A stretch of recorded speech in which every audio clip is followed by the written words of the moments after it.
Halo, Assalamualaikum warahmatullahi wabarakatuh. Selamat malam, kerabat Nara. Selamat malam, Pak Yusuf.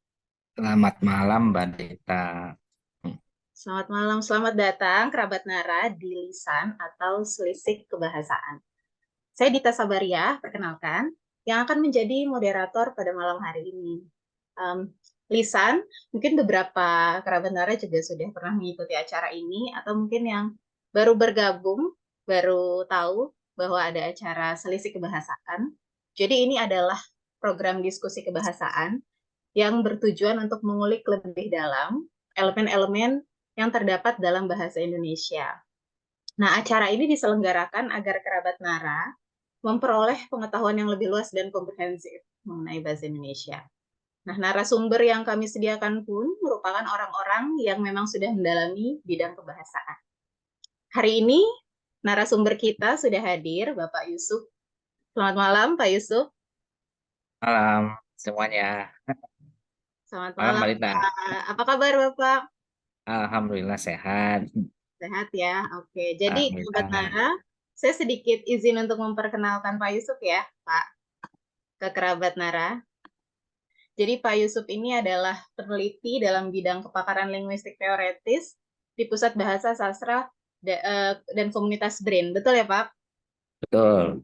Ya, beliau Pak Yusuf juga sudah menulis beberapa buku ya Pak ya yang berjudul Fonetik Akustik, Fonetik dan Fonologi Melodi, dan Mudah Belajar Membaca, Metode Segitiga AIU.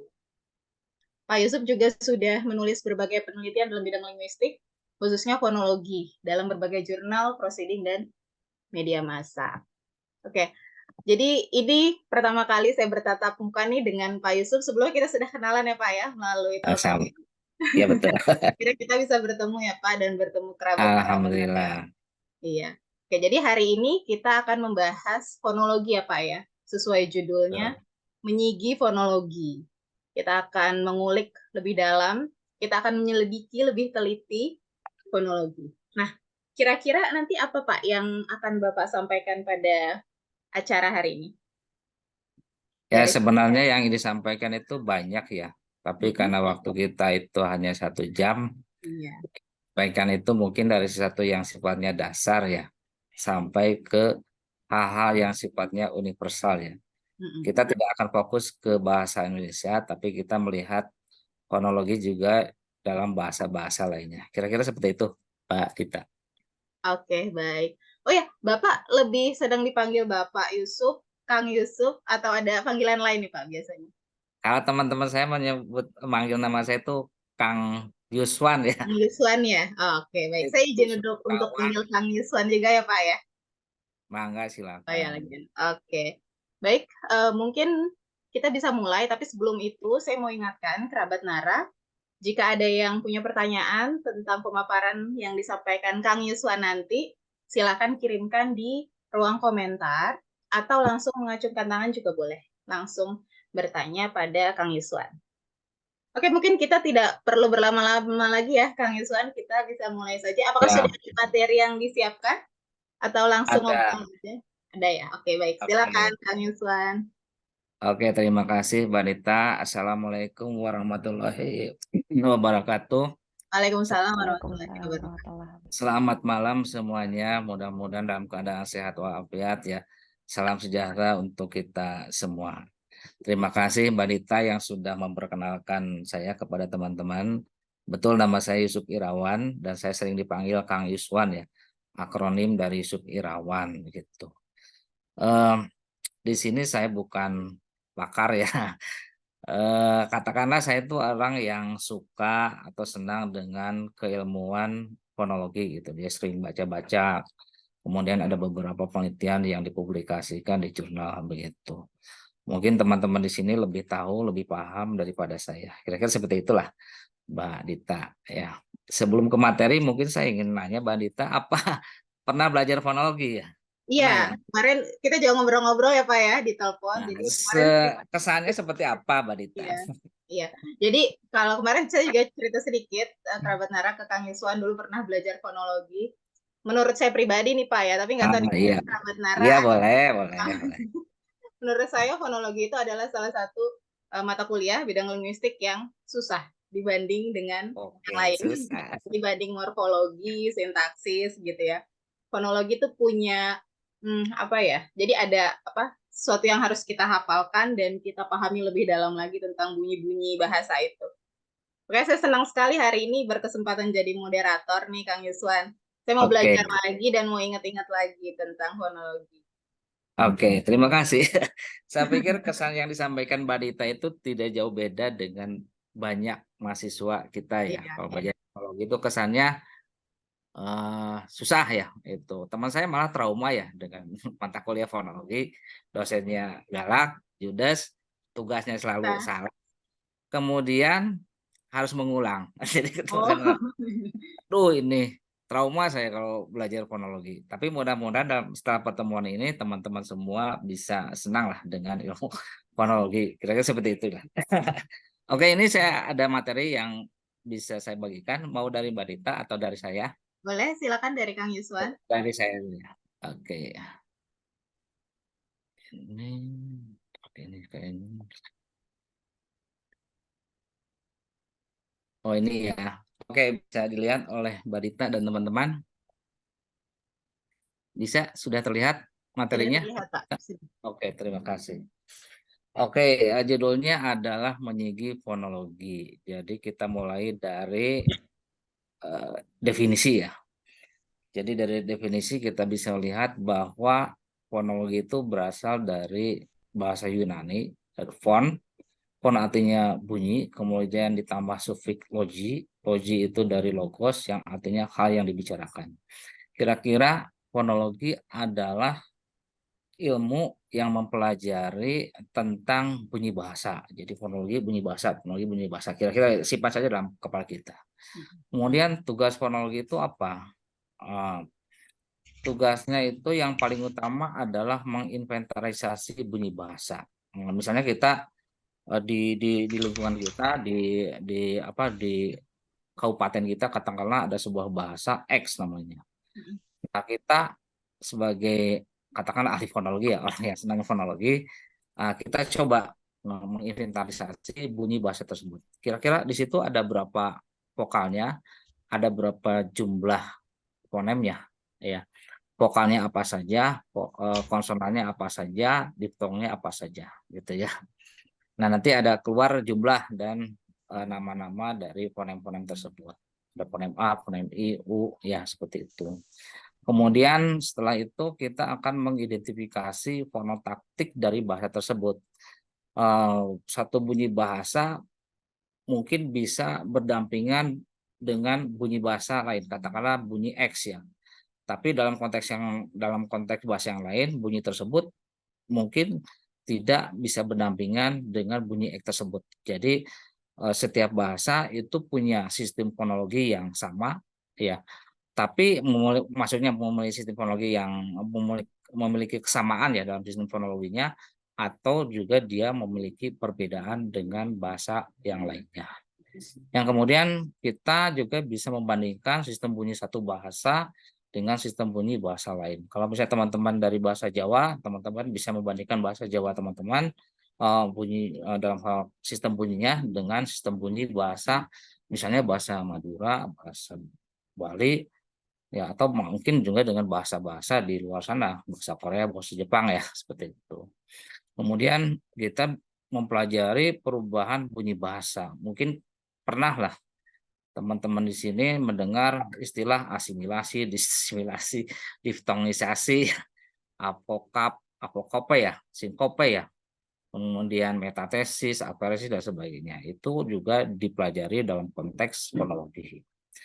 Kemudian kita mempelajari permasalahan fonologi pada penuturnya, misalnya dalam konteks pembelajaran bahasa asing lah, atau pembelajaran bahasa Indonesia oleh orang asing. Nah, mungkin orang Tiongkok itu ketika belajar bahasa Indonesia mereka tidak bisa mempelajari tidak bisa mengucapkan bunyi r. Nah, kita mungkin bisa menjelaskan kepada orang tersebut bagaimana mengucapkan bunyi r. Untuk orang Jepang kita bisa jelaskan bahwa uh, beginilah cara mengucapkan bunyi bunyi l ya, karena orang Jepang katanya dia tidak bisa mengucapkan bunyi l begitu dan sebagainya. Kira-kira seperti itu ya. Mungkin juga kita bisa membantu ketika ada permasalahan kenapa anak kecil itu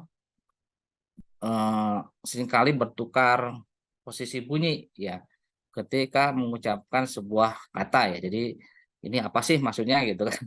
Nah, kita bisa melihat hal tersebut dari sisi fonologi begitu. Kira-kira seperti itulah ya apa yang kita lakukan dalam dunia ilmu fonologi ya, Mbak Dita. Jadi sebetulnya fonologi ini luas ya Pak ya. Kalau sekilas kan Luas. kita lihat fonologi itu ya sudah mempelajari bunyi bahasa. Berarti ini dari masalah inventarisasi, membandingkan, mempelajari bunyi bahasa itu sendiri itu semuanya dibahas dalam fonologi. Oke. Ya, Ini saya kira-kira seperti itulah. jadi mengingat kembali nih Pak masa Nah, dulu. terus penting nggak sih belajar fonologi? Nah, ini. Nah, itu dia. Fonologi itu penting nggak buat dunia kita ya, untuk umat manusia itu, yaitu bergantung konteksnya ya. Kalau mama yang kerjanya dari sumur dapur itu kayaknya nggak terlalu penting ya. Lebih penting resep dapur daripada fonologi. Tapi kalau kita dari misalnya mahasiswa dari jurusan bahasa, tentu fonologi menjadi hal yang sangat penting ya ketika kita menganalisis sebuah bahasa. Ada contoh kasus seperti ini, Mbak Dita. Saya pernah ke Kalimantan di Putu Sibau, jadi itu tengah-tengahnya Kalimantan, ya tengah-tengah tengah banget lah Kalimantannya. Kemudian kita bertemu dengan seorang ibu-ibu dari suku Punan. Nah, si ibu-ibu itu mengatakan abo, abo, kabo, abo, kabo. Jadi abo, kabo ya. Nah, Sip ya. teman saya itu bingung ya, ini bunyi apa ya? Karena tidak dalam bahasa ini tidak ada, karena itu ya, itu bukan bunyi seperti pada kata bobo. Itu bunyi apa ya? Nah, karena saya punya bekal ilmu fonologi, saya bisa jelaskan bahwa itu bunyi frikatif bilabial. Jadi bukan bunyi seperti pada kata bobo, tapi itu bunyi frikatif bilabial yang memang ada dalam bahasa Punan gitu. Itu hurufnya eh, huruf V ya seperti dalam bahasa Inggris ya, V gitu. Tapi pelafannya beda dengan V dalam bahasa Inggris. Itu gitu ya.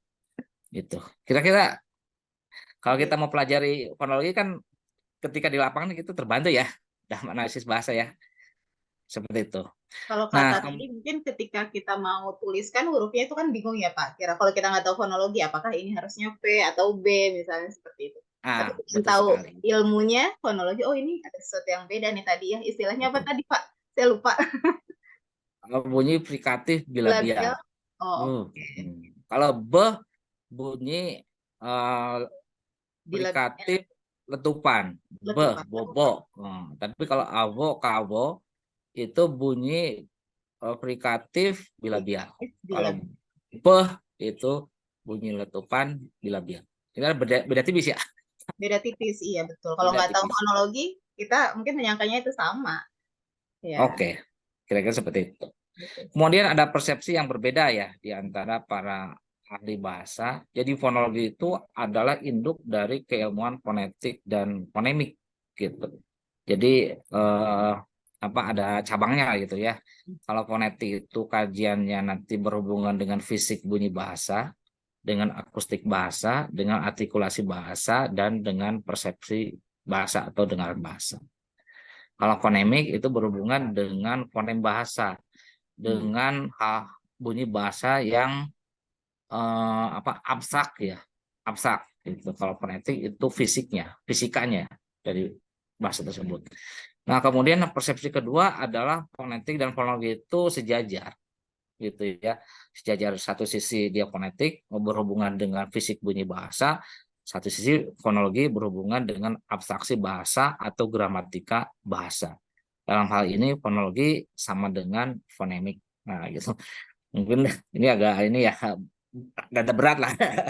Tapi teman-teman sudah tahu bahwa fonologi itu di satu sisi adalah induk dua keilmuan fonetik fonemik, di sisi lain fonetik fonologi itu sejajar lah gitu. Oke, kita lanjut ya. Kemudian lanjut ya. Dalam fonologi itu ada istilah yang penting yang harus dipahami. Yang pertama adalah fon, dua fonem, tiga alofon. Fon, fonem, alofon. Semua maknanya itu bunyi, tapi ada bedanya gitu ya. Ini penting ya, penting ya. Font adalah semua bunyi yang bisa kita hasilkan dari artikulator kita. Artikulator kita itu mulut, hidung, yaitu artikulator ya. Alat ucap bicara. Jadi bayi meraung-raung, nangis-nangis itu font ya. Kita meracau itu font semuanya. Ada ratusan bunyi. Walaupun Gitu. tidak ada maknanya berarti ya Pak ya itu. Belum ada maknanya kita sebut font gitu kan. Nah, simbolnya adalah kurung siku. Nah, ini kita dengar bunyi seperti bunyi I gitu kan, kita kasih kurung siku. Nah, ya. Kemudian lanjut. Kan font-font itu kita dengar gitu kan. Dengar ya. Kita akan mendapatkan fonem kalau font tersebut bisa membedakan makna. Kalau secara definisi adalah unit bunyi terkecil dalam satu bahasa yang dapat membedakan makna. Ya, nah, itu saja dulu ya, disimpan dulu dalam otak kita ya, bahwa fonem adalah unit bunyi terkecil dalam satu bahasa yang dapat atau yang harus membedakan makna. Simbolnya adalah garis miring 2, garing ya. Jadi si bunyinya diapit oleh 2 garis miring. Yang ketiga adalah alofon. Alofon itu adalah anggota dari satu fonem. Ya, jadi alofon adalah anggota sebuah fonem. Anggotanya mungkin satu alofon atau mungkin lebih dari 2 alofon, gitu ya. Bisa juga disebut sebagai variasi fonetik ya. Simbolnya sama dengan fon, ya. Jadi kurung siku itu menggambarkan fisik bunyi ya. Pokoknya kurung siku fisik bunyi, alofon pon seperti gitu. Kalau fonem garis miring itu abstraksi kita ya. Nanti lebih jelas mungkin nanti setelah penjelasan ini ya. Saya kasih contoh ya. Dalam bahasa Inggris I tinggi, I rendah ya. I dan I itu ya yang lebih santai ya. I rendah itu I yang lebih santai lah. Adalah fonem yang berbeda. Dalam bahasa Inggris ya, fonem yang berbeda. Contoh kata beat ya dengan beat. Jadi kata beat yang diucapkan lebih tinggi, lebih inilah tegang gitu dengan oleh lidah kita itu font yang fonem yang berbeda dengan i rendah pada contoh kata beat gitu. Kan beda ya. Beat ini artinya apa sih, saya lupa ya. Oh, ini sepotong ya, sepotong ya. Sepotong, kalau bid yang BAD ini sepotong, kalau bid ini artinya tawaran ya, tawaran. Tapi dalam bahasa Indonesia, I tinggi I rendah itu hanyalah alofon. Jadi statusnya itu alofon, I tinggi I rendah, dan satu fonem dari satu fonem yang sama. Jadi fonemnya I dan di bawahnya ada alofon anggotanya itu ya, alofon I tinggi I rendah. Karena I tinggi dan I rendah itu tidak membedakan makna. Tapi kalau dalam bahasa Inggris karena dia membedakan makna, kita beri status sebagai fonem dalam bahasa Inggris ya, dalam bahasa Inggris ya. Tapi dalam bahasa Indonesia I tinggi I rendah hanyalah alofon dari fonem yang sama. Nah, ini contoh ya, dalam bahasa Inggris, bahasa Indonesia, dan bahasa Jawa, bunyi I, ini I ya, jadi bunyi simbol Y ini yang diapit kurung, ini kurung siku, itu dalam bahasa Prancis sebenarnya, itu bunyi I, tapi bibir kita harus monyong. I, I, I, Oh gitu ya Pak. I. Kan ada I, ya biasalah kita I ya, tapi seperti huruf Y ini kita katakan atau harus monyong. Wanita bisa ya? Kita harus monyong. Betul ya Pak. Iya gitu. Terus Oke. ini tapi nggak boleh monyong. Oke, gimana tuh? Kan itu dalam bahasa kita ya, bahasa Indonesia itu monyong kan, bulat tuh. Tapi dalam bahasa apa ya, Jerman kalau tak salah ini, itu nggak boleh monyong, nggak boleh budar. Oh, oke. Gitu kan. Nah ini juga, oh ya, ini bunyi frikatif bila-bila. Nah, ini dalam bahasa Punan ada. Ya, jadi bunyi-bunyi ini yang 3 ini statusnya font saja, bukan fonem dan juga bukan alofon.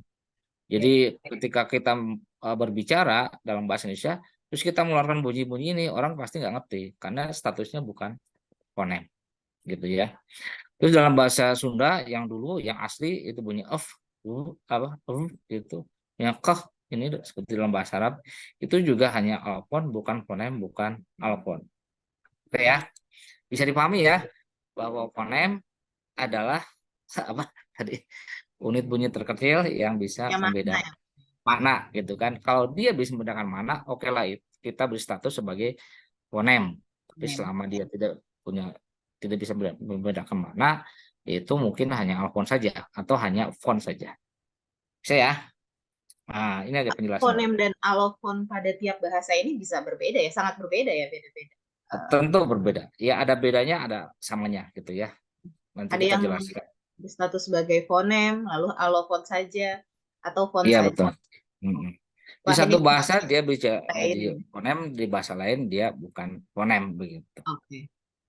Oke. Nah, kita teruskan ya. Jadi fonem itu adalah abstraksi. Jadi abstraksi itu ada di dalam kepala kita ya.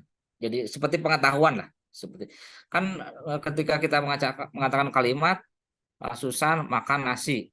Mm. Susan itu subjek, makan verbanya, nasi itu objeknya. Itu kan ini ya, ada di dalam kepala kita kan.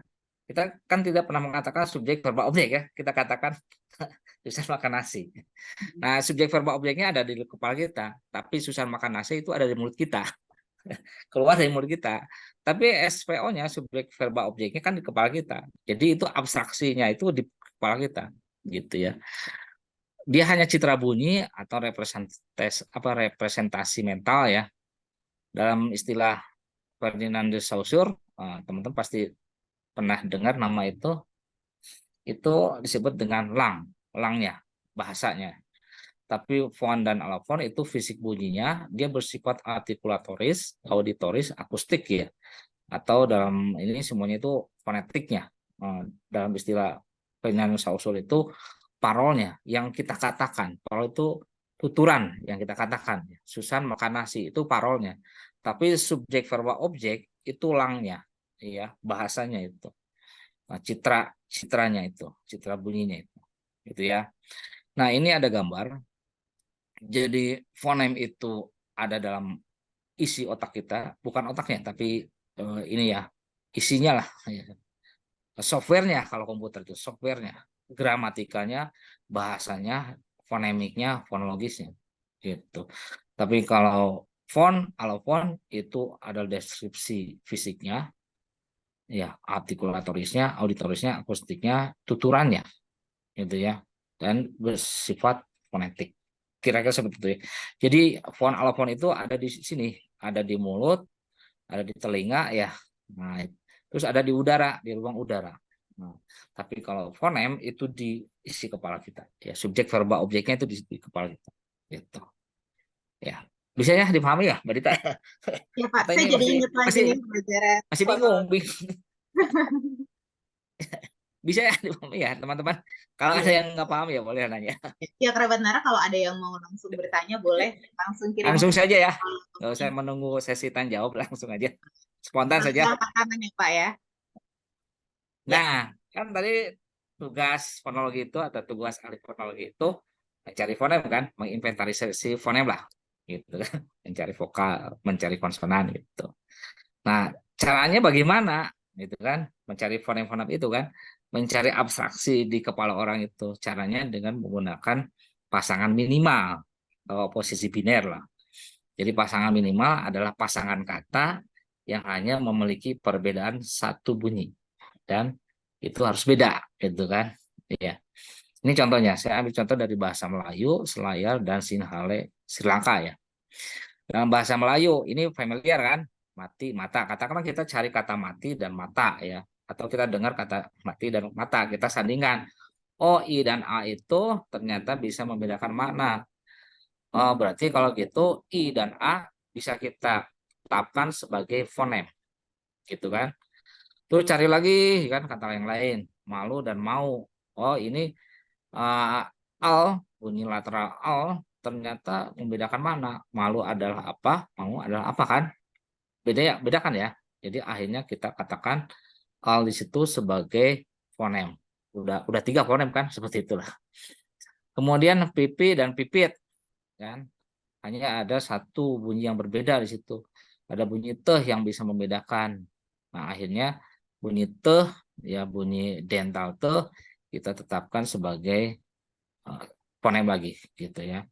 Terus bibi dan gigi itu ada segmen yang berbeda juga. Beh dan ge kita bisa tetapkan beh dan ge itu sebagai sebagai 2 fonem yang berbeda.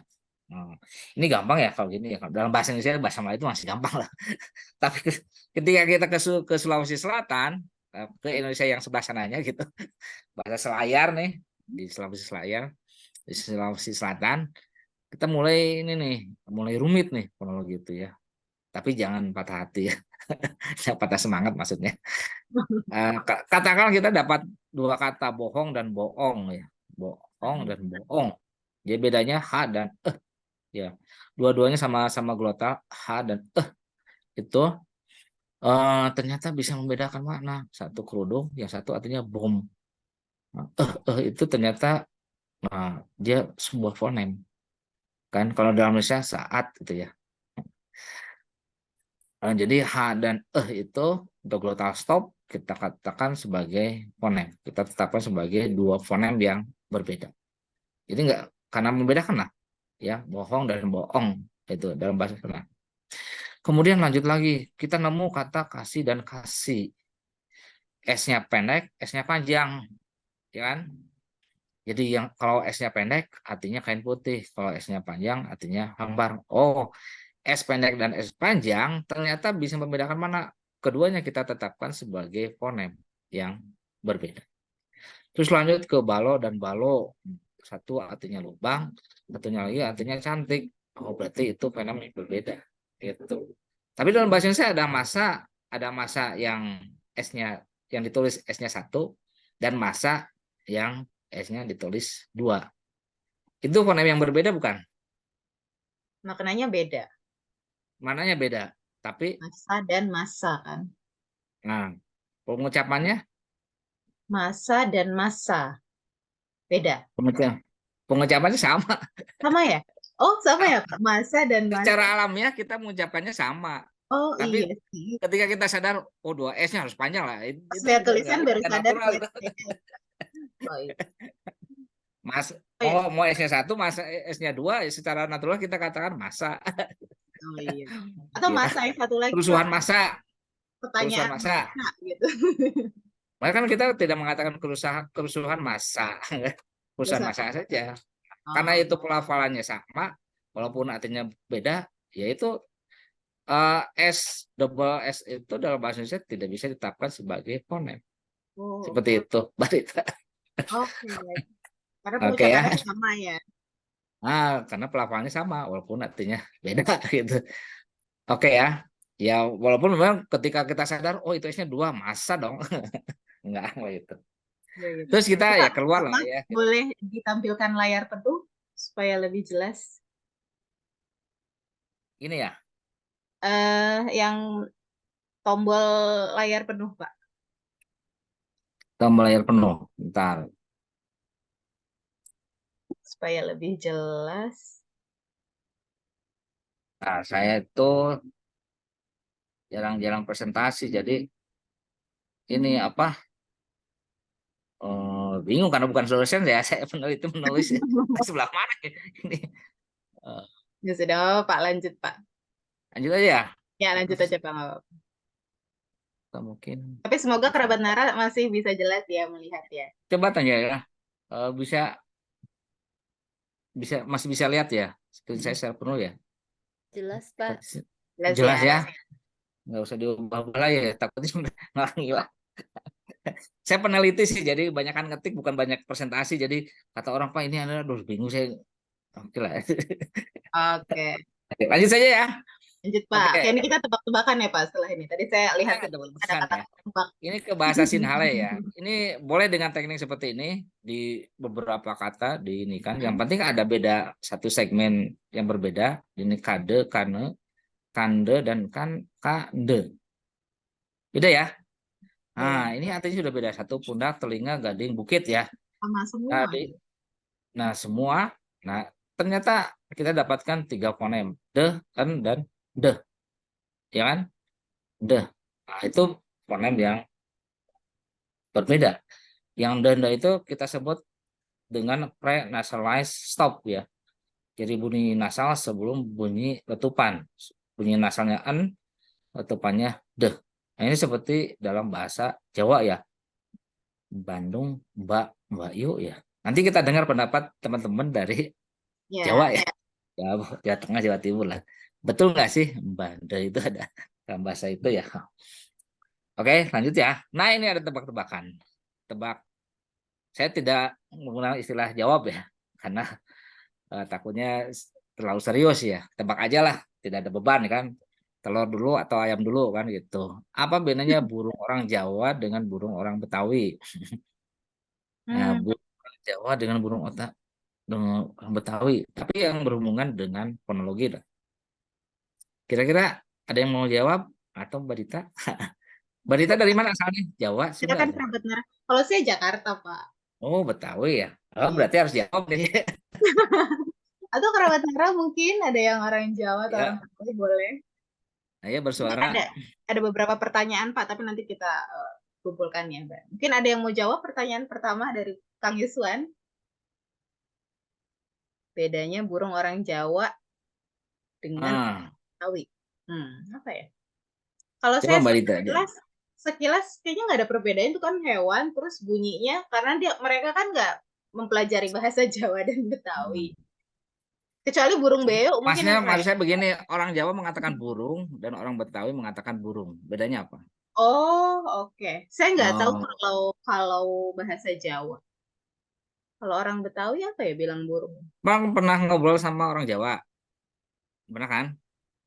Orang Pernah. Jawa mengatakan burung itu seperti apa? Apa ya? Saya nggak tahu Pak kalau bahasa Jawa. Mungkin Hmm. kalau ada yang tahu.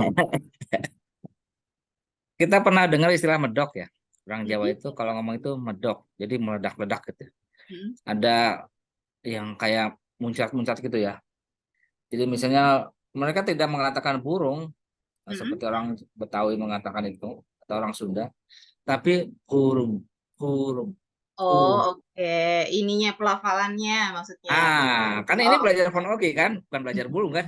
hmm. Burung, buku, Bandung. B, B- Ah, B-nya agak tebal ya, Pak ya. nah B-nya itu ada aspiratnya ya, Oh, tebal ya, medok loh kalau kita. Nah, kalau pakai itu apa transkripsi fonetik itu huruf B dengan huruf H kecil di atas kan. Beh, oh, beh. Jadi istilahnya itu beriti bersuara. hmm. Beh itu beriti bersuara. Malahan di mereka ada mbah, bah, ya melebuh Kalau ya. tidak salah, orang Jawa itu huruf D juga agak tebal sepertinya ya, Pak ya. D. Jadi untuk bunyi-bunyi bersuara beh, de, ge, beh, de, ge, itu mereka ada aspiratnya. Istilahnya itu beriti bersuara. Oke. Nah, gudang, buku, Oh gitu iya. kan. Nah, artinya sama ya. Nah, kalau Gitu. orang Betawi kan bersih, ya burung. Burungnya. Orang Sunda juga sama, ya kan. Jadi dalam pentranskripsian fonetik itu Oh, harus beda, karena yang satu beriti, yang satu bersih ya, atau plain stop namanya itu, plain stop. Nah, pertanyaan tebakan yang kedua, apa bedanya prank orang Amerika dengan prank orang Indonesia? Maksudnya dalam pelafalannya, orang Amerika mengatakan prank itu gimana, orang hmm. Indonesia itu rata-rata bagaimana? Bisa ditebak? Tebak aja lah. R-nya mungkin ya, Pak ya. Di bagian suara R-nya nggak? Boleh, R-nya salah satunya Eng, adalah R. eng. Orang Hmm. Amerika R-nya gimana? Agak eh, nggak jelas kalau orang Indonesia kan R itu. Getarannya nggak terlalu jelas. Hmm. Disebutnya rotik ya. Oh, Iya. oke. Run. R. Kalau kita run, orang Amerika run. Jadi Orang Indonesia prank gitu.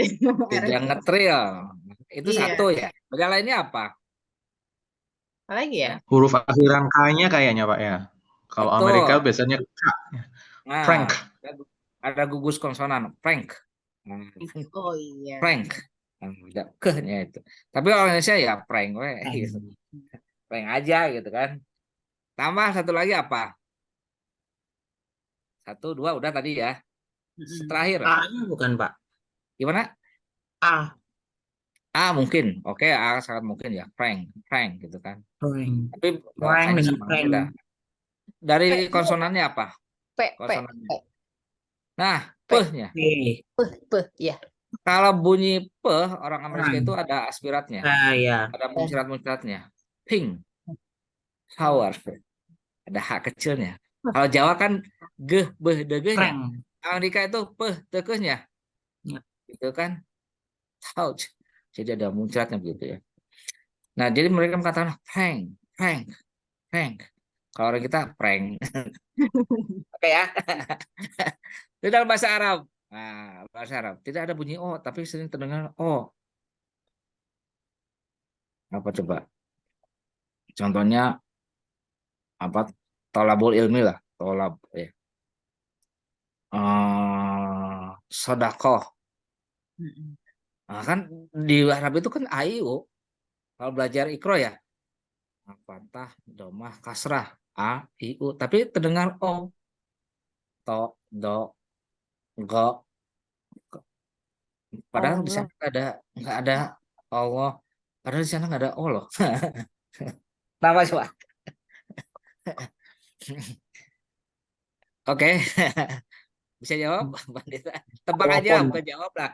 Nggak usah. Alofonnya Kan kan kerabat Nara. Gimana? alofon. Bukan, bukan apa. Apalagi ada yang mau- ah, Ini ada yang kol-kolan. sekolah. Ah, Ada oke lah. proses fonologis mungkin, Pak. Gimana? Ada proses fonologis perubahan bunyi dari A ke O. Iya, masih ada hubungannya lah, gitu. Tapi bukan itu. Jadi begini, ketika orang Arab mengatakan to, do, a, ya, ka, itu ininya naik. Untuk apa? Jakun ya. Eh, Adam Apple, glotis bahasa fonologinya. Lotus. Itu naik dia. Nah, itu yang membentuk bunyi O terdengar. Itu. Toh. Dia kan ada, kalau kata Ustadz bunyi lak-lakan loh, bunyi dalam. Nah, ya. Nah, fonemnya itu dia cara mengatakan to-nya itu bukan T plus O, tapi to, tapi ininya naik, glotisnya naik, ya kan? Maka transkrip fonetisnya itu beda dengan T dengan O, itu kan?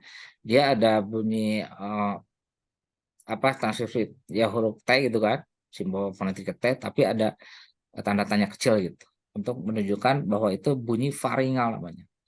Dan itu banyak di dalam bahasa-bahasa Ibrani, bahasa Arab, bahasa apa Israel ya, bahasa Ibrani itu, bahasa orang-orang Israel itu bunyinya seperti itu, ya. Oke ya. Nah, menarik kan? Seru. Berarti apa belajar fonologi itu bisa menyelesaikan banyak pertanyaan kan, bisa menjawab pertanyaan lah, gitu kan. Oke. Pak, izin ini ada pertanyaan. Mau dijawab sekarang atau kita simpan dulu? Apa ya nanyanya? Jangan susah ya. Ini mungkin sambil kita bacakan ya, Izin Pak. tanya masa kan udah Ya. kasih dan kasih. Mengapa Maka fenomena? fenomenanya mengapa fenomenanya berbeda? Ya itu kan bawaan lahir dari bahasa itu. Itu ya. Di bahasa tadi itu bahasa Selayar ya. Kasih dan kasih itu dibedakan karena bahasa itu lahirnya seperti itulah. Ya. Atau dia dipengaruhi oleh bahasa lain. Itu fenomenanya. Itu kan seperti itu. Dalam bahasa kita masa dan masa itu ya memang dia hanya dibedakan secara ortografis, tapi secara bunyi dia tidak beda. Nah, walaupun ada yang fanatik masa itu harus diucapkan panjang S-nya. Tapi secara natural enggak kan? Kerusuhan massa. Ada nggak yang mengatakan kerusuhan massa? Enggak kan? Oke ya. Kita udah tahu Lanjut ya. konteks. Kol-kola itu seperti ini kan? Qul huwallahu ahad. Gitu ya. Ahad. Kalau tak salah itu ya. Mungkin ada yang dari latar belakang bahasa Arab. Yang nya itu ada seperti dua ya. Qul huwallahu ahad. Allahu somad. Nah, itu ya. Itu kokolan ya. Iya, Terus Kak. untuk belajar huruf bahasa Indonesia, apakah bisa menggunakan metode fonik seperti bahasa Inggris? Terima kasih. Metode fonik itu apa ya? Nah, ini mungkin harus menjelaskan dulu nih penanyanya, Mbak Stasia. Baru saya jawab ya. Oke, kita tunggu suaranya Mbak Stasia nanti ya. Oke, lanjut ya. Ini kita lanjut ya, Nah, Pak. lanjut, Bang. Oke, Masih ada sisa waktu, sekarang 8.40, kita sampai pukul 9. berarti Masih berapa ada menit 20 lagi nih? menit. Iya. Oke, jadi fonem-fonem yang sudah kita kumpulkan itu dalam satu bahasa, kita petakan dalam tabel kan. Ada tabel bagan vokal, jadi ada bagan bukan tabel ya, bagan vokal kardinal namanya. Kemudian ada tabel konsonan, isinya itu interaksi antara cara artikulasi dengan letak artikulasi. Nah, maka kita perlu pengetahuan tentang deskripsi fonetik untuk setiap fonem tersebut. Nah, masalahnya dulu itu para peneliti itu punya cara yang beda-beda mendeskripsikan fonem-fonem itu. Maka dibuatlah International Phonetic Alphabet IPA. Jadi orang-orang pintar itu meriung ya, berkumpul, kita bikin keseragaman lah cara mendeskripsikan bunyi-bunyi itu. Tuh kan? Ya. Nah, coba perhatikan ini ya. Di mana bedanya dan di mana samanya? Jelas nggak ya? Jelas Hmm, nggak, Mbak Dita? Ketiga ini jelas ya? agak kecil, Pak. Bisa Hah? diperbesar sedikit. Oke, saya berusaha ya. Oke. Ya, oke. Ini ya. Ini bahasa Jawa. Jadi vokal bahasa Jawa, konsonan bahasa Jawa, vokal bahasa Indonesia dan konsonan bahasa Indonesia. Ini Prancis, ya vokal bahasa Prancis dan konsonan bahasa Prancis. Nah, kita bisa melihat bahwa sebuah bunyi bisa ada di satu bahasa, tapi di beberapa bahasa ya, di satu lebih dari satu bahasa. Misalnya bunyi A itu di bahasa Jawa ada, di bahasa Indonesia ada, bahasa Perancis juga ada. Tapi bunyi Y, bukan bunyi I, ya I tapi yang monyong, ya, vokal dalam bahasa Perancis, dalam bahasa Indonesia tidak ada, dalam bahasa Jawa juga tidak ada, ya kan? Ya. Nah, ini juga terjadi dalam bunyi-bunyi konsonan ya. Jadi eh, misalnya ada konsonan apa ya? Oh iya, tadi kan bunyi konsonan Briti ya. Bah. Dalam bahasa Jawa ada, tapi dalam bahasa Indonesia tidak ada, dalam bahasa Prancis juga tidak ada. Ya, jadi ada persamaan dan juga ada perbedaan. Itulah mengapa kita penting itu mendeskripsikan bahasa-bahasa di dunia ini. Indonesia punya banyak bahasa sampai 700 bahasa. Jadi banyak bahasa yang belum dideskripsikan ya oleh para peneliti. Oke ya. Ya, karena waktunya tidak banyak. Nah, ini tebak lagi. Mengapa bahasa dengan jumlah vokal sedikit menggunakan bagan vokal segitiga? Mengapa bahasa dengan jumlah vokal banyak menggunakan bagan vokal kuadrilateral? Bagan vokal kuadrilateral itu adalah bagan vokal yang bersisi 4. Ini ya. Nah ini, kita balik ke sini. Ini bahasa Perancis, itu bagan vokalnya seperti ini. Pokoknya bahasa Perancis, Jerman, bahasa Inggris, bagan vokalnya seperti ini. Kuadrilateral namanya. Jadi ada 4 sisi. Tapi untuk bahasa dengan jumlah vokal sedikit, bahasa Indonesia hanya 6 vokal, bahasa Jawa 8 vokal, itu cenderung segitiga cara pendeskripsian. Nah, ada yang bisa tebak? Silakan, kerabat Nara. Ada yang mau menjawab? Boleh lah. Yang bergerak, Pak. Hah? Lidah yang bergerak. Pergerakan Oke. lidah. Benar nggak ya? Lidah. Bergerak. Posisi lidah. Oh, kurang. Oke. Saya bisa jawab? Ya. Mungkin panjang pendeknya bunyi vokal. Kalau di bahasa Inggris ada I, ada I. Nah, bisa Kalau dilengkapi? di Udah mulai itu. Nah, udah mulai. Kan gini, katakanlah kita punya barang tuh banyak. Maka kita perlu wadah yang besar. Betul kan? Punya bola lah, katakan bola tenis, kita banyak lah, ada 15 bola tenis. Maka kita perlu kantong yang besar. Tapi kalau bolanya cuma 3, 4, 5, kita perlu kantong yang lebih kecil. Nah, ini ilustrasi. Kantong besar itu untuk bunyi-bunyi bahasa yang banyak, menampung vokal-vokal bahasa yang banyak, ya kan? Bahasa Prancis, bahasa Jerman, bahasa Inggris. Pasti bagian vokalnya seperti ini, karena dia memerlukan kantong yang banyak. Artinya memerlukan ruang artikulasi dalam mulut yang lebar, besar gitu kan. Ya. Tapi dalam bahasa Indonesia, karena bolanya sedikit, karena jumlah vokal sedikit, kantong yang diperlukan itu kecil. Dia cukup segitiga. Itu ya.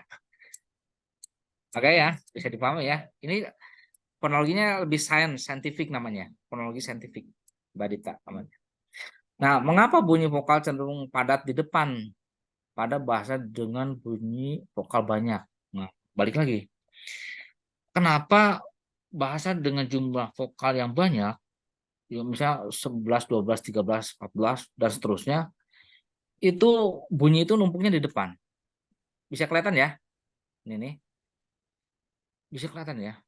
Kelihatan, Pak. Bahasa Inggris itu vokalnya numpuk di depan. Bahasa Jerman juga sama. Nah, ini scientific, fonologi saintifik namanya. Ada yang bisa tebak? Ayo. Mungkin teman-teman yang mendalami fonologi atau yang Oke. silakan. Jujur Mungkin lupa, Pak. Ini tebak ya, bukan jawab lah. Kalau jawab itu terlalu serius. Ini tebak aja lah. dari posisi lidahnya Kang mungkin ya, karena vokal-vokal yang banyak itu cenderung memakai posisi lidahnya itu ketika membunyikan bunyi vokal itu selalu di depan. Oke, ini siapa namanya ya? Pintar sekali ya. Nggak ada. Mas siapa? Pak dosen ya ini ya? Bukan, kebetulan mahasiswa linguistik Pak. Sementara ini juga. Jawaban nah, betul lah, 80% betul.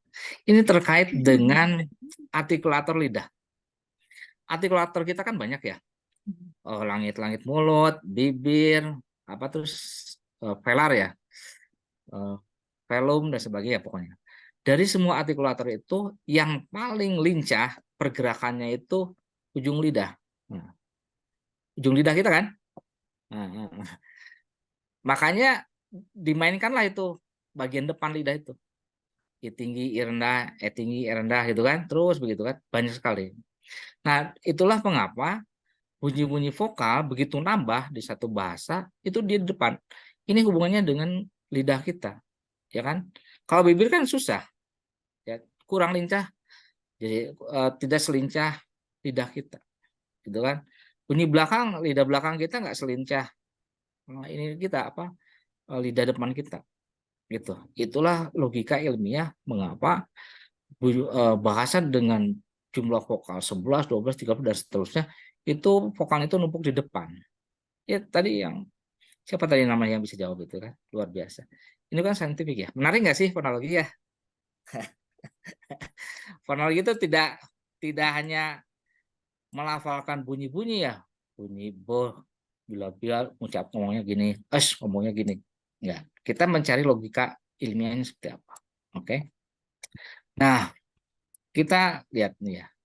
Kan peneliti-peneliti itu mengumpulkan data ya, vokal-vokal dari banyak bahasa. Kita lihat. Mayoritas bahasa itu punya jumlah vokal berapa sih? Nah, ini jawabannya. Ini ada survei terhadap 317 bahasa di dunia. Nah, kebanyakan bahasa-bahasa di dunia itu punya jumlah vokal 5, 6, dan 7. Jadi 30%, hampir 20%, 15%, itu rata-rata ya kebanyakan lah.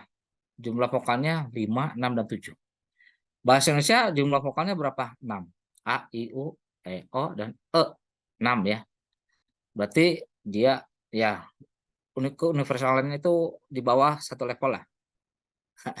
Bahasa Jepang 5 kan? A, I, U, E, O udah. Berarti bahasa Jepang dalam sisi jumlah vokal itu termasuk yang paling universal. Kalau nambah bahasa Inggris, nah, jumlah vokalnya nambah. Ini kan 11, 12, 13. Itu jumlah sedikit. Jadi bahasa-bahasa dengan jumlah yang banyak, maksudnya bahasa-bahasa dengan jumlah vokal banyak, Inggris, Prancis, Jerman, itu jumlahnya sedikit di dunia ini, ya. Dan bahasa-bahasa dengan jumlah vokal 5 ke bawah, seperti bahasa Arab, ya. Kemudian bahasa-bahasa aborigin itu ada 5%-an lah di dunia ini. Oke ya. Terus bunyi vokal apa yang paling universal dalam bahasa ini? Bunyi A, E, O, I, U itu adalah bunyi bahasa yang cenderung ada ya.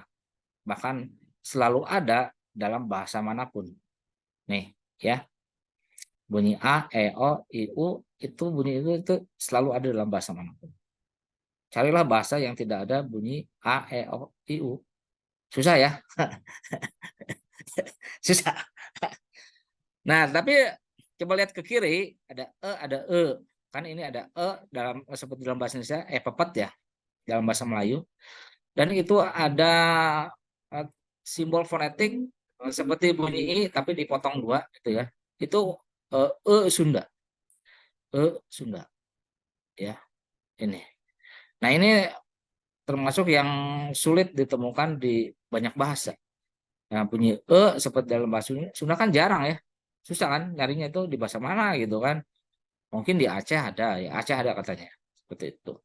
Makin ke kiri, itu vokal itu semakin sulit ditemukan dalam bahasa manapun. Ini tadi U-nya tidak boleh bundar, U, ya seperti M terbalik, itu makin susah. I-nya I tidak boleh, harus monyong, I, itu juga susah. Jadi makin ke kiri makin susah kan. Oke ya. Nah, kita lihat lanjutan. Mbak Dita ada pertanyaan? Belum ada, Pak. Tapi mau izin mengingatkan, Bapak, waktu kita tinggal 10 menit, jadi mungkin nanti bisa dipercepat supaya Oke. supaya kerabat Nara bisa bertanya dan Bapak Oke, siap. menjawab. Ini lewat saja ya, karena tadi sudah dijelaskan keuniversalan vokal. Kemudian konsonan juga ada keuniversalan sendiri, ya. Ini jumlah konsonan dalam bahasa itu bervariasi ya, antara 6 dan 9, paling banyak 95 ya. Kemudian rata-rata konsonan itu 35-an, kebanyakan bahasa memiliki fonem letupan p, t, k. Bunyi S adalah bunyi frikatif yang paling universal, kebanyakan bahasa punya bunyi nasal. Kira-kira itu sepertinya, ya. Kemudian, nah ini tebak. Manusia mampu memproduksi ratusan bunyi. Jadi mulut kita itu bisa menghasilkan ratusan bunyi, tapi bahasa hanya mengeksploitasi sebagian kecil bunyi bahasa. Mengapa? Kan tadi sebutkan jumlah vokal itu ya paling banyak 20-an lah, ya. Dalam satu bahasa ya paling banyak. Tapi sebenarnya banyak sekali ratusan bunyi vokal yang bisa kita buat. Mengapa? Ini jawabannya. Ya, ini ada teori ya. Kalau adik-adik atau teman-teman di sini pernah diajarkan oleh dosennya teori kuantal teori of speech, itu dosen luar biasa. Ya kan? Luar biasa. Jadi dia menjelaskan fonologi secara lebih saintifik ya. Nah, ini kalau dibaca mungkin bingung ya. Nah, tapi saya jelaskan ya. Coba saya jelaskan. Jadi logikanya begini. Terdapat region-region dalam sistem bunyi bahasa yang sensitif dan insensitif terhadap gerak artikulator. Jadi digambarkan dalam gambar ini ada region insensitif, ada region sensitif, terus ada region insensitif. Pokoknya dalam bahasa itu, sistem bahasa itu ada region sensitif dan insensitif, ya. Dan region insensitif itu jumlahnya terbatas, oke? Nah, region itu dieksploitasi oleh bahasa-bahasa Indonesia, ya. Tapi tidak semua region itu dieksploitasi. Jadi eksploitasi tapi tidak semuanya diambil lah, katakan seperti itu. Terus ada region yang paling banyak dieksploitasi, ada yang tidak banyak dieksploitasi. Mungkin pusing ya memikirkannya. Katakanlah, bayangkanlah ada kos-kosan lah. Ada kos-kosan kan, ada kamar-kamar gitu ya. Nah, kamar-kamar itu katakanlah region insensitif. Ya, jadi ketika kita masuk dalam sebuah kamar, di situ kita bisa melangkah ke depan, ke belakang, 3 langkah ke depan, 3 langkah ke belakang, tapi tidak keluar dari kamar itu kan. Masih muter-muter, mau guling-guling itu, kita masih ada di kamar itu. Itu region insensitif. Ya. Tapi ketika kita batas kamar kan, kamar A dan B, ketika kita melangkah ke depan, satu langkah bahkan setengah langkah, kita sudah ada di region kamar yang lain. Kita langkah ke belakang, kita masuk ke region kamar yang barusan tadi kita masukin. Nah, itu kan ya. Nah, region-region sensitif itu ya kamar-kamar itu jumlahnya terbatas. Jadi kamar-kamar itu dimasuki oleh bunyi. Ada kamar 1 dimasuki oleh bunyi A, kamar 2 dimasukin oleh bunyi I, kamar 3 oleh U dan sebagainya. Gitu. Tapi tidak semua kamar kos-kosan itu ada penghuninya kan? Mungkin ada yang mungkin penghuninya penuh, tapi ada yang cuma diisi oleh 3 penghuni gitu. Nah, itulah kenapa bahasa-bahasa Indonesia itu di dunia ini memiliki jumlah vokal yang terbatas. Jadi tidak sampai ratusan, ya kan? Dan juga tidak memiliki jumlah konsonan yang sampai beratus-ratus banyaknya. Padahal artikulator kita bisa menghasilkan bunyi dalam banyak dan jumlah yang ratusan gitu. Kira-kira seperti itu. Ya. Lanjut ya. Nah, setelah mengumpulkan fonem-fonem itu, kita mencari fonotaktik dari fonem itu. Ya. Fonotaktik adalah struktur ya. Jadi bagaimana bunyi-bunyi bahasa itu diorganisasi, diurutkan ya. Ya. Jadi setiap bahasa itu punya caranya sendiri bagaimana dia menyusun atau organisasi kata-kata tersebut. Oke, nah ini contohnya ya, struktur sukakata. Dalam bahasa Indonesia, struktur sukakata itu sederhana. Bahasa Indonesia asli ya, vokal, vokal konsonan, konsonan vokal, vokal konsonan. Tapi dalam bahasa K itu lebih rumit. Ada konsonan vokal konsonan, konsonan konsonan vokal, ada konsonan konsonan vokal konsonan. Dalam bahasa Inggris struktur sukakata lebih rumit, konsonan konsonan vokal konsonan, konsonan vokal konsonan konsonan dan seterusnya. Oke ya, maka karena strukturnya seperti ini, maka bisa muncul kata seperti spread, ya kan, fifth, ya, 12.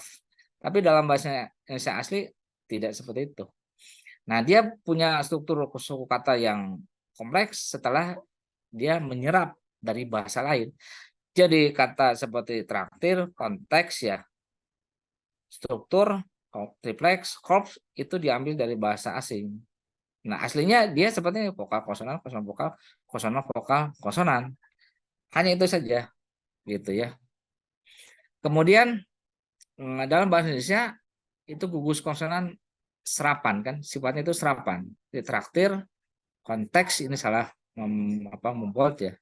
Maksudnya teks, struktur itu semuanya serapan, ya. Tapi dalam bahasa K itu bukan serapan. Jadi seperti sniffut, slar itu aslinya memang seperti itu, ya. Dalam bahasa Inggris gugus konsonan itu termasuk yang paling kompleks, ya. Tapi ada yang lebih kompleks daripada ini. Nah, dalam bahasa Inggris bunyi ang itu tidak mengawali kata. Ada nggak kata dalam bahasa Inggris yang awalnya ang? Kalau dalam bahasa Sunda banyak kan, ngaco, ngarang, ngamuk. Dalam bahasa Inggris juga ada. Ngamuk, ngaca, ya, untuk kolokvial Indonesian ya. Dan dalam bahasa Inggris tidak ada. Jadi ang tidak pernah terjadi di awal kata. Kalaupun ada itu pasti serapan. Kemudian reduplikasi, pengulangan penuh. Dalam bahasa Inggris itu tidak ada. Kalaupun ada dia serapan. Dari Portugis, dodo, gru-gru, ya mot-mot itu haha, ya pang-pang, mama itu diambil dari bahasa lain. Dalam bahasa K ada pat-pat, dok-dok ya, artinya perempuan ya, posisi ada. Ya, dalam bahasa Indonesia ada dada, pipi, kuku. Nah, dalam bahasa Inggris kan nggak ada. Ya. Kalaupun ada itu serapan. Masih ada waktu Mbak Dita? Oke, Bapak ini kebetulan ada yang angkat tangan mungkin masih berhubungan dengan pembahasan tadi. Jadi boleh kita langsung saja mengizinkan untuk bertanya ya. Ini ada Bapak Dharma Sinurat. Silakan. Pak Dharma. Baik, Mbak Dita, izin bertanya Pak Yusuf, tapi mungkin agak sedikit agak menjauh dari topik ini, tapi mungkin dalam fonologi juga, Pak. Nah, gini Pak, misalkan dalam kasus investigasi hukum, misalkan kan, misalnya saya buat contoh, misalnya A dan B melakukan suatu tindak pidana yang dilarang lah. Nah, ada pihak yang penyuap, ada yang disuap. Nah, ternyata hasil rekaman itu didapat dan diolah di proses penyidikan. Nah, ketika diperdengarkan hasil rekaman suara itu, dan ketika hasil rekaman suara dan A dan B diucapkan secara langsung oleh orangnya, ternyata ditemukan kesamaan gitu, dan bisa misalnya 90% ini orangnya pasti ini, ditemukanlah 90% kesamaan mirip suaranya. Nah, saya mau tanya Pak, gimana ya cara kerja fonologi dalam hal ini bisa menemukan kesamaan itu dalam rekaman dan aslinya, bisa diputuskan bahwa orang yang melakukan tindak pidana itu adalah ini gitu, dan tidak melenceng lagi gitu. Dan saya mau tanya Pak, gimana ya cara kerja fonologi dalam hal ini gitu kan? Itu kan yang diperdengarkan hasil rekaman itu juga kan suara Pak gitu kan, bunyi. Nah, mungkin itu Pak yang saya tanyakan. Oke, dari Bapak siapa ya tadi? Saya lupa. Dharma Pak, Dharma. Dharma Pak. Data ya. Oke, ini hubungannya dengan fonetik forensik ya, ya kan? Siapa? Ini pasti hubungannya dengan fonetik akustik. Jadi begini, kan ini suaranya identik ya, Pak ya?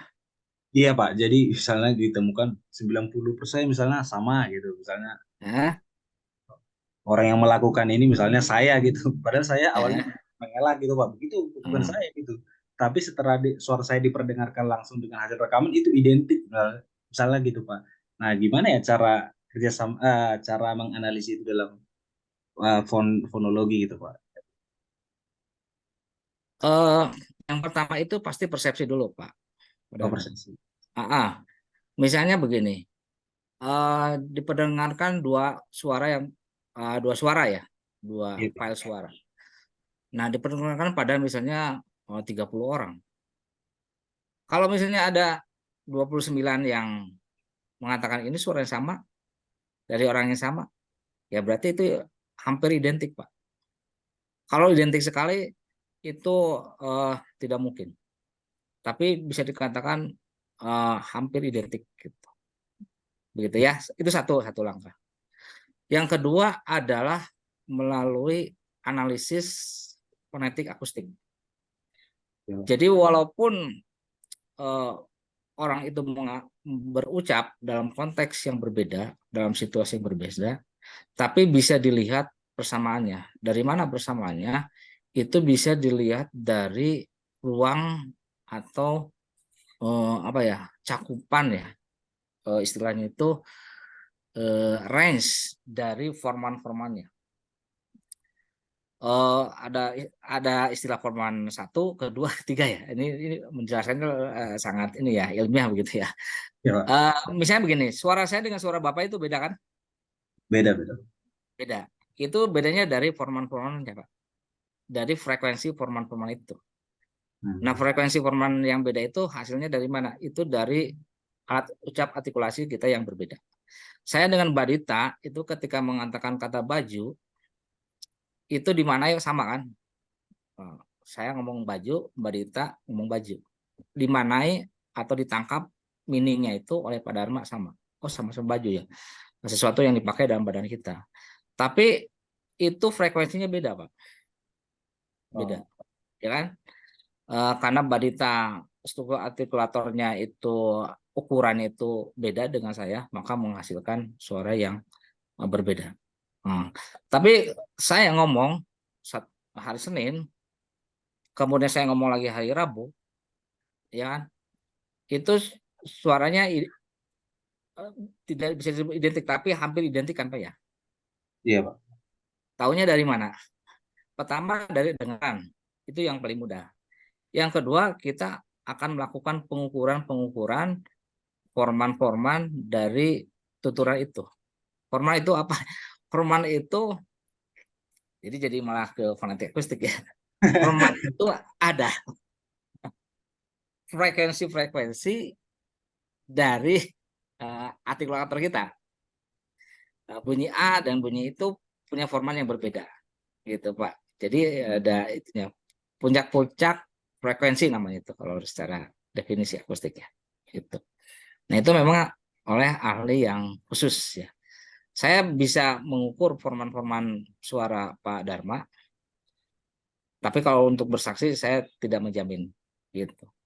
Tapi dari dengaran, biasanya 5 hakim itu mengatakan ini dari suara yang sama, asal tidak bohong ya, dari suara yang sama, yaitu ya, kemungkinan sangat mendekati identik. Kalau identik sekali itu hampir tidak mungkin,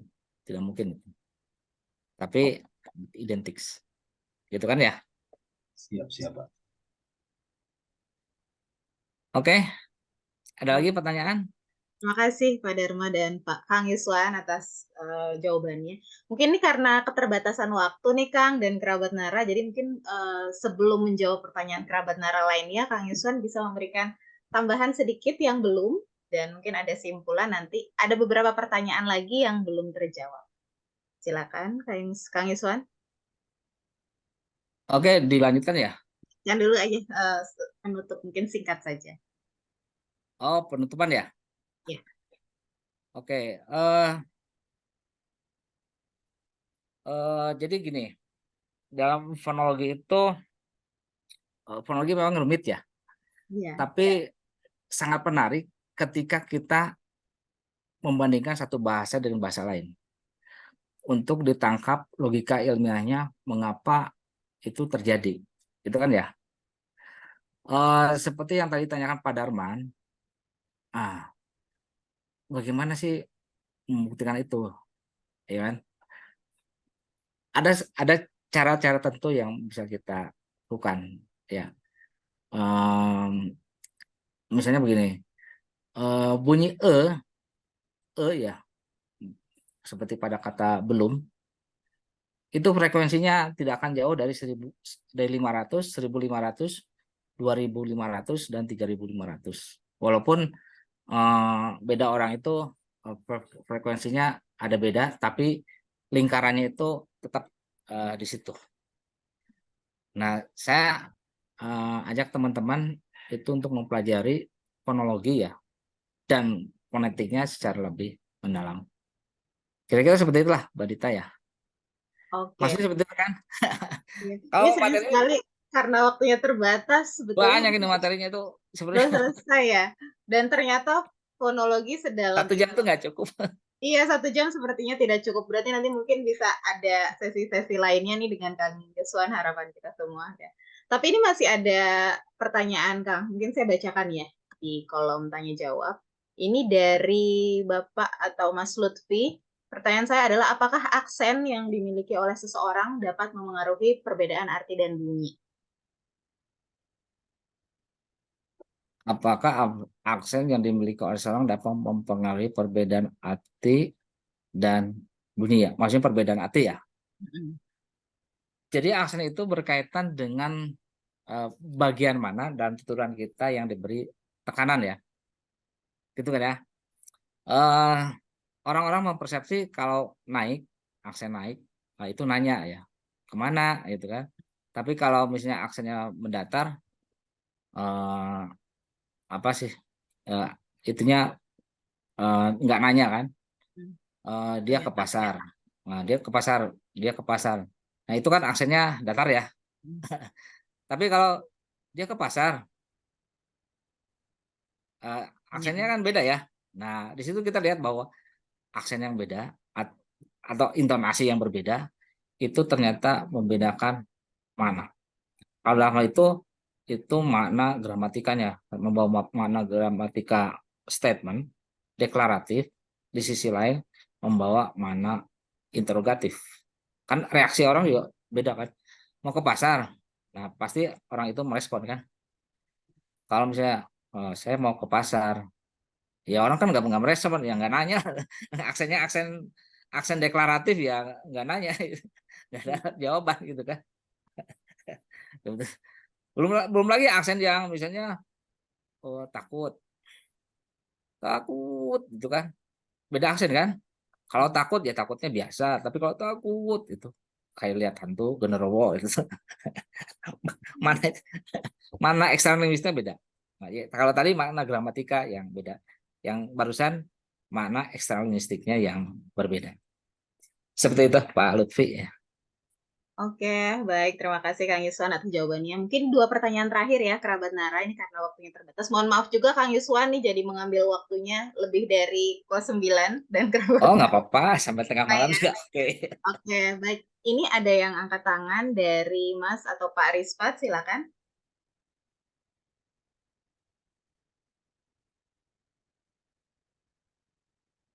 Pak Rispat, silakan untuk mengajukan pertanyaan yang angkat tangan. Oke, atau mungkin belum sedang tidak di tempat atau ada kendala ya. Kita ke daftar tanyaan yang ada di ruang obrolan. Ini ada dari Pak Imam.